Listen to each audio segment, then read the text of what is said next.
Yeah. Yeah, so what's going on here, Chris? Have we got, first of all, weapons of mass destruction in Iraq, now Venezuela, and so on and so forth. It's like, there's some sort of there's some sort of commonality here, Chris. Yeah. I think it might be the guys with the But hard hats.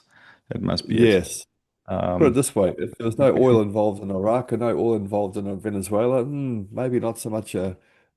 intrigue with. Now, there's a reason that we're not going after Burkina Faso or Yeah, anyway. I was. Yeah, no, look, I mean, this is a topic that we've discussed in the past before.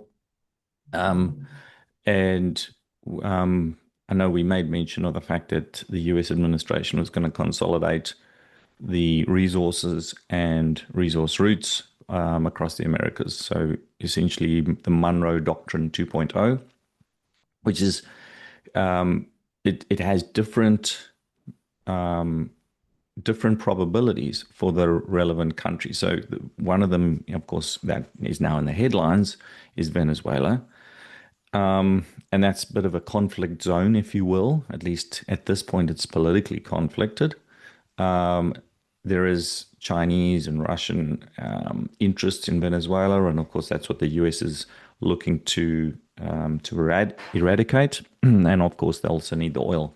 And by the way, all the oil in Venezuela is heavy crude, which is what US refineries need. Contrary to many people's understanding, much of the oil in the US is light.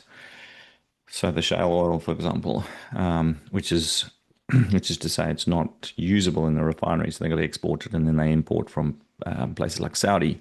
But Venezuelan oil is heavy crude, so that's definitely desirable to the US.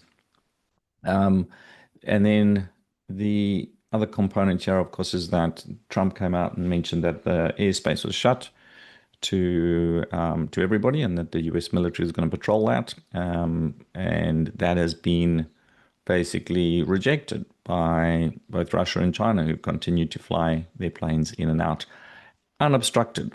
So it's a bit of a bluff that Trump has played, and they've called his bluff.